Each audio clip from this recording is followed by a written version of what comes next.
Ted Bundy escaped from police custody not once, but twice, coming dangerously close to disappearing forever. In court, he didn't just stand trial, he defended himself, a spectacle never before seen from a serial killer. His charm, intelligence, and audacity captivated the nation and even his victims, but it was his own recklessness that ultimately sealed his fate. Early years. Ted Bundy was born Theodore Robert Cowell on November 24, 1946, in Burlington, Vermont. From the very beginning, his life was full of secrecy. His mother, Eleanor Cowell, gave birth to him out of wedlock, a fact considered scandalous and a taboo at that time in the 1940s. To avoid social stigma, Ted was raised by his grandparents, who posed as his parents. For much of his early childhood, Bundy believed that his mother was his older sister, a lie that would later unravel and leave a lasting impact. Bundy's grandfather was reportedly a violent and controlling figure, while his grandmother struggled with mental health issues. In this environment, young Ted displayed signs of emotional detachment and a growing fascination with control. When Eleanor eventually revealed the truth about their relationship, it shook Bundy to his core, creating a foundation of insecurity and anger that would haunt him for years. After moving to Tacoma, Washington, with his mother and her new husband, Ted continued to feel out of place. As Bundy grew older, his intelligence and charisma became evident. He was articulate and well-read, traits that often masked his inability to form meaningful connections. While many viewed him as an awkward but promising young man, those closer to him noticed troubling behaviors. Bundy's ambition led him to the University of Puget Sound before transferring to the University of Washington, where he studied psychology. It was during this time that he began to master the art of manipulation, learning to present himself as a likable and trustworthy individual. His professors and peers described him as intelligent and driven, though some noted a lack of genuine warmth in his interactions. As Bundy entered adulthood, his fascination with control took a darker turn. He became fixated on violent pornography, a medium that seemed to fuel his emerging fantasies. He also began experimenting with manipulation, testing his ability to deceive and control others around him as well as strangers. Bundy's charm and intelligence allowed him to gain trust effortlessly, even as his intentions grew more sinister. A pivotal moment in Bundy's life was his relationship with Stephanie Brooks, a beautiful and affluent woman who represented everything he aspired to but felt he could never truly attain. When Stephanie ended their relationship, Bundy was devastated. Her rejection became an obsession, driving him to reinvent himself in an attempt to win her back. He began dressing better, working on his charm, and cultivating a more confident demeanor. This facade eventually worked, and the two briefly rekindled their relationship, but he ended it abruptly, perhaps as a way to reclaim the power he felt she had taken from him. Bundy's frustrations with his professional and personal life also played a role. Despite his outward confidence, he often felt inadequate compared to his peers. These insecurities, combined with possible psychological issues such as psychopathy or narcissistic traits, fueled his need to dominate others. The crimes. Ted Bundy didn't just stalk his victims, he was a master in manipulation, turning trust into a deadly trap. His ability to blend into society made him one of the most chilling predators in history.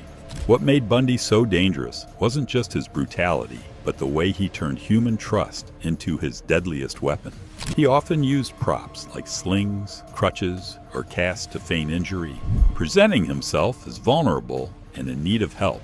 This tactic preyed on the kindness of his victims, who felt safe assisting a seemingly harmless man.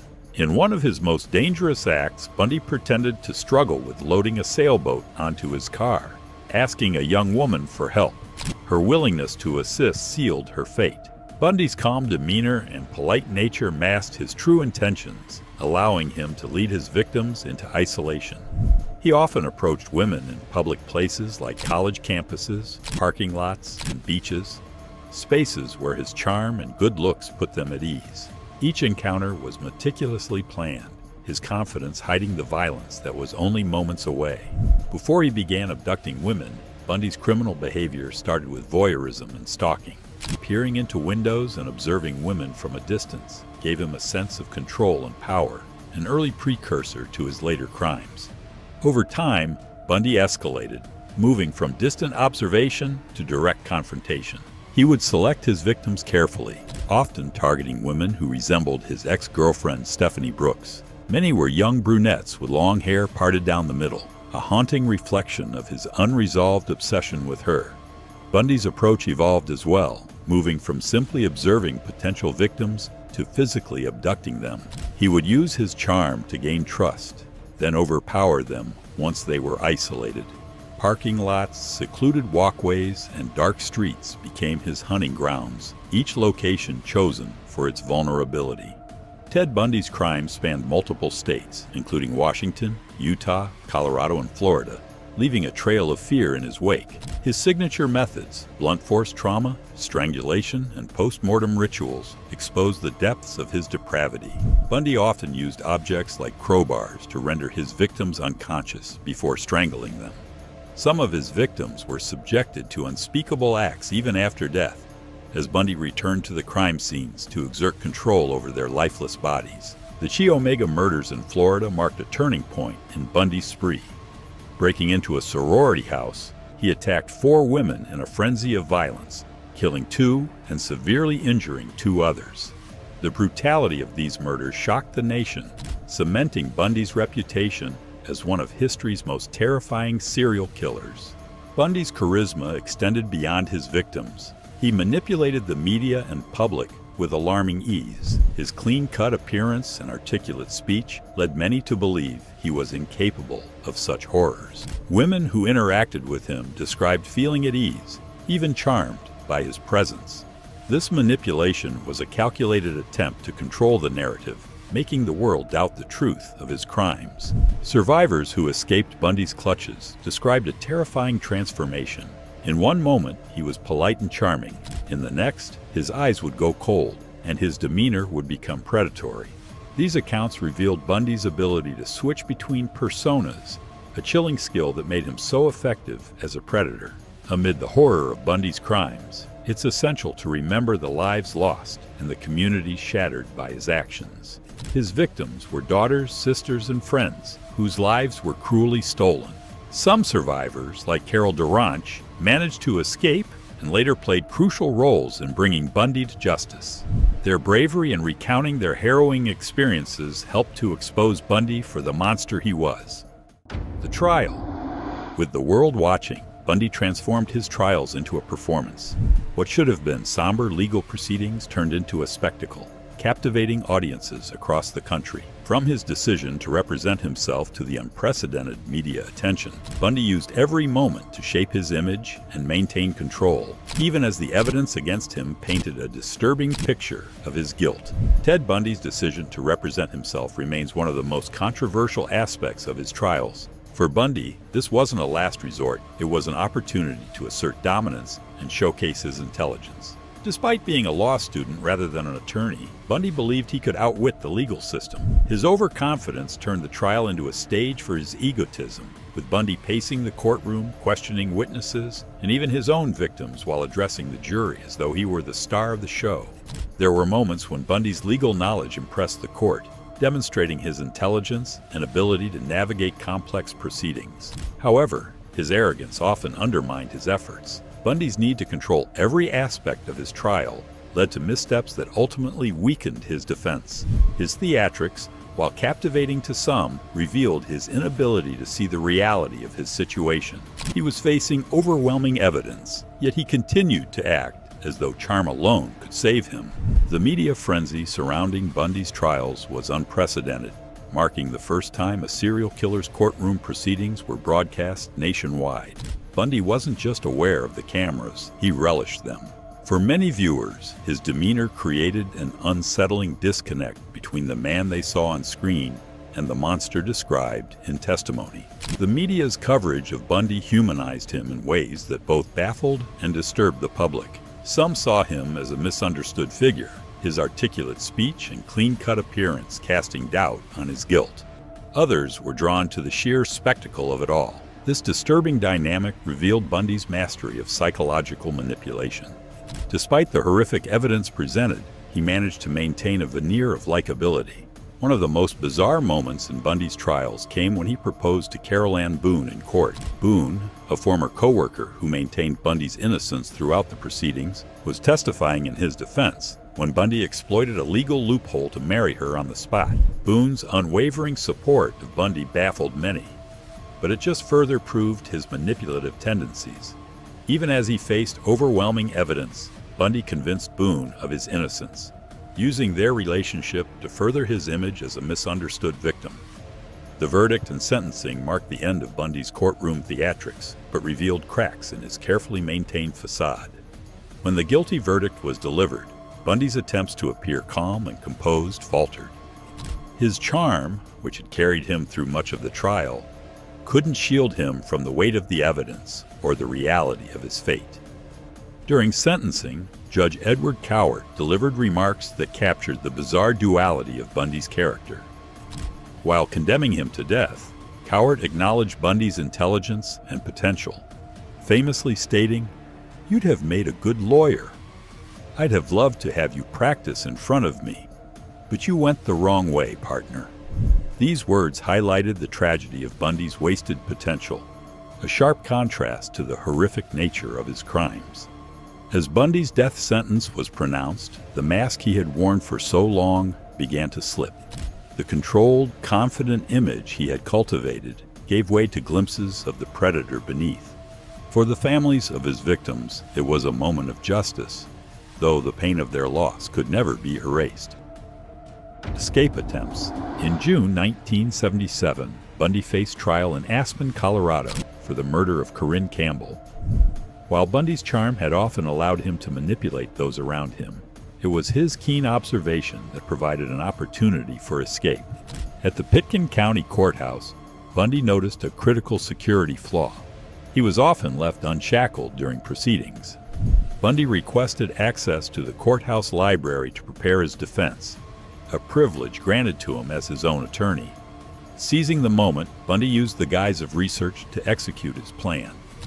With no guards present, he opened a second-story window and jumped. The fall injured his ankle, but Bundy's determination drove him to limp into the wilderness, evading capture. The manhunt that followed was chaotic, with authorities scrambling to locate the fugitive. For 6 days, Bundy roamed the mountains, surviving on stolen food and sheer willpower. His brief taste of freedom ended when he was found near Aspen, disheveled and hungry. Though recaptured, Bundy's escape had humiliated law enforcement, and he would soon use this to his advantage. Bundy's second escape was even more daring and meticulously planned. Transferred to the Glenwood Springs jail, Bundy found himself in a more secure facility, but as evidence against him mounted, his desperation grew. Over several weeks, Bundy devised a plan that showcased his intelligence and determination. Bundy began dieting to lose weight, allowing him to fit through a small hole in the ceiling of his cell. He studied the jail's layout, learning the ductwork system and identifying the perfect night to make his move. On December 30th, 1977, while other inmates celebrated New Year's Eve early, Bundy executed his escape. Climbing through the ceiling, he navigated the ductwork and emerged in the apartment of a jailer who was out for the evening. Calm and calculated, Bundy changed clothes and walked out of the jail as if he belonged. It wasn't until hours later that authorities realized he was gone. By then, Bundy had vanished, using stolen cars and a fake ID to make his way across the country. Bundy's time on the run was a chilling reminder of his capacity for violence. Fleeing to Florida, he adopted a new identity and tried to blend into society. But the darkness that drove him couldn't be suppressed. On January 15, 1978, Bundy broke into the Chi Omega sorority house at Florida State University. What followed was a brutal attack that left 2 women dead and 2 others severely injured. The ferocity of the murder shocked the nation, further solidifying Bundy's infamy. Just weeks later, Bundy abducted and murdered 12-year-old Kimberly Leach, his youngest and final known victim. His recklessness during this period revealed a man unraveling, driven by his compulsions, but losing the calculated control that had defined his earlier crimes. The spree came to an end in February 1978, when Bundy was stopped by police in Pensacola. Using a fake ID, he initially tried to talk his way out of trouble, but his stolen car and suspicious behavior gave him away. The car, a stolen orange Volkswagen Beetle, matched descriptions linked to recent crimes. When the officer pulled Bundy over, he attempted to use a fake ID, but his nervous demeanor gave him away. After a brief struggle, Bundy was arrested and taken into custody. Bundy's escape attempts were more than acts of desperation. They were a window into his psyche.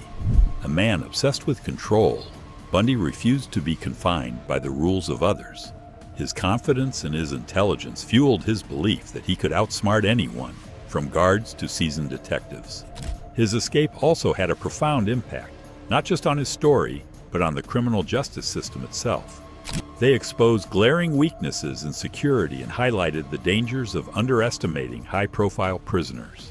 In the wake of Bundy's escapes, jails and courthouses across the country implemented stricter protocols, ensuring that no one else could exploit similar vulnerabilities. The last 24 hours. Ted Bundy woke early on January 23, 1989, knowing this day would be unlike any other. For years, his small cell on death row at Florida State Prison had been his reality, but now it felt more like a tomb. Every passing moment brought him closer to the fate he had avoided for so long. The morning started at 6 a.m. with a simple cup of coffee, the routine task offering little comfort in the face of what lay ahead. By 8 a.m., Bundy's legal team, led by Polly Nelson and Jim Coleman, worked frantically to file last-minute appeals. They argued that Bundy was mentally incompetent to be executed, hoping to delay the inevitable. However, the courts were unyielding. Bundy, who had once thrived on controlling legal proceedings as his own attorney, now found himself powerless. Each rejection tightened the noose around him, figuratively and literally. By noon, the U.S. Supreme Court denied his final appeal, effectively sealing his fate. With less than 24 hours to live, Bundy was left to reflect on the choices that had led him to this moment. For a man who had evaded accountability for so long, the clock was now ticking louder than ever. Around 1 p.m., Bundy's mother, Louise, visited him one last time. Despite the overwhelming evidence of his guilt, Louise had clung to the belief that her son was innocent. Their meeting was short but heavy with emotion. There were no dramatic farewells, just a quiet acknowledgement of the reality they both faced. As Louise left the prison, she broke down in tears, her strength finally crumbling under the weight of Bundy's actions and his impending death. Later that afternoon, Bundy met with his spiritual advisor, Fred Lawrence. In his final years, Bundy had turned to religion, perhaps seeking redemption or peace. The details of their conversation remained private, but the gravity of the moment was undeniable. Was Bundy genuinely seeking forgiveness, or was this another performance in a life defined by manipulation? By 5 p.m., Bundy agreed to a televised interview with James Dobson, a prominent evangelical Christian. It was Bundy's last chance to speak publicly, and he used it to blame his violent behavior on an addiction to pornography. He claimed that exposure to explicit material had fueled his impulses, but many doubted the sincerity of his words. At 6 p.m., Bundy was offered his last meal. Unlike some death row inmates who request elaborate feasts, Bundy declined to make any special requests. Instead, he was served the standard final meal: steak cooked medium rare, eggs over easy, toast with butter and jelly, milk, and juice. However, he barely touched the food. Whether due to anxiety, fear, or loss of appetite, the reason remains unclear.